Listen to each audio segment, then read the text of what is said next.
જૂનાગઢના ધારાસભ્યને મારી નાખવાની ધમકી મળી। એમએલએ સંજય કોરડિયાને મારી નાખવાની ધમકી મળી છે। ત્યારે રોનક ઠાકુર નામના શખ્સે ખંડણીની માંગ કરી। વોટ્સએપ મેસેજથી 30 લાખ આંગળીયામાં મોકલવા કહ્યું। ખંડણીની રકમ અમદાવાદ મોકલવા માટે કહ્યું। ત્યારે જૂનાગઢ બી ડિવિઝન પોલીસે ફરિયાદ નોંધી આઈટી એક્ટ હેઠળ ગુનો નોંધી વધુ કાર્યવાહી શરૂ કરી છે। મેસેજ પાછળનું કારણ એ છે કે અંગત અદાવતની તપાસ ચાલુ છે। ધમકી આપનાર રોનક ઠાકુર પોલીસ પકડથી દૂર છે।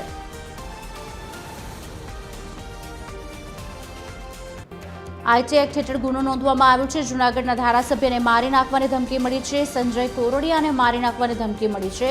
રોનક ઠાકુર નામના શખ્સે મારી નાખવાની ધમકી આપી, જો કે હજી પણ તે પોલીસ પકડથી દૂર છે।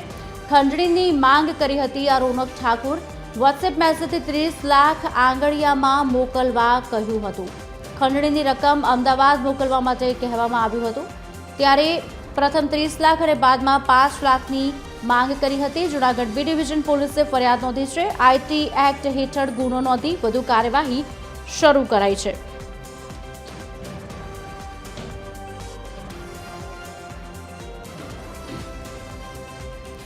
आज अंगे વધુ વાતચીત કરશે ધારાસભ્ય સંજય કોરડિયા ફોન લાઈન પર જોડાયા છે।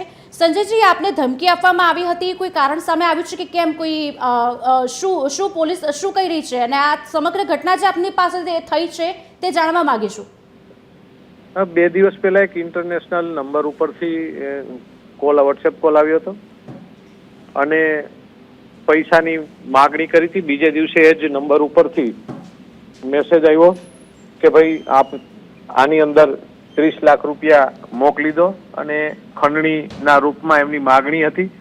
અને ફરીથી એમને એ વોટ્સએપ નંબર ઉપરથી અભદ્ર ભાષાનો ઉપયોગ કરી અને બાળકો અને પરિવારને મારી નાખવાની ધમકી આપી હતી। અને પછી એ એક રોનક ઠાકુર નામના વ્યક્તિના નામ અને નંબર આપી અને અમદાવાદ એમને કુરિયર કરવાનું કહેવામાં આવ્યું અને એ બાબતની પોલીસની અંદર ફરિયાદ નોંધાવવામાં આવી છે અને પોલીસ એ દિશામાં કાર્યવાહી કરી રહી છે।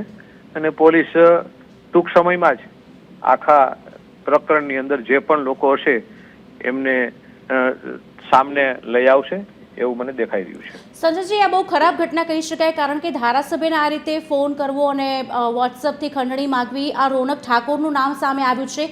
આ રોનક ઠાકોર તરફથી પહેલા આપને કોઈ આવી ગર્ભિત ધમકી આપવામાં આવી હતી કે પહેલી વખતની આ ઘટના આપની સાથે બની છે? નહીં, એટલે રોનક ઠાકોર તરફથી કોઈ નથી। આ વ્યક્તિ કોણ છે એ પોલીસ તપાસ કરી છે। રોનક ઠાકોરને આંગળીયું કરવાનું અને એમને પૈસા મોકલવાનું એમના નામ નંબર આપ્યા હતા। બાકી તો હવે એની અંદર પોલીસ તપાસ કરે અને પછી એ તપાસને અંતે જે પણ આવશે એ ખબર પડે, કારણ કે અત્યારથી કોઈ ગેસ કરવા કે કોઈ વાત કરવી એ યોગ્ય દેખાતી નથી। જી, આભાર સંજયજી, TV13 સાથે વાતચીત કરવા બદલ।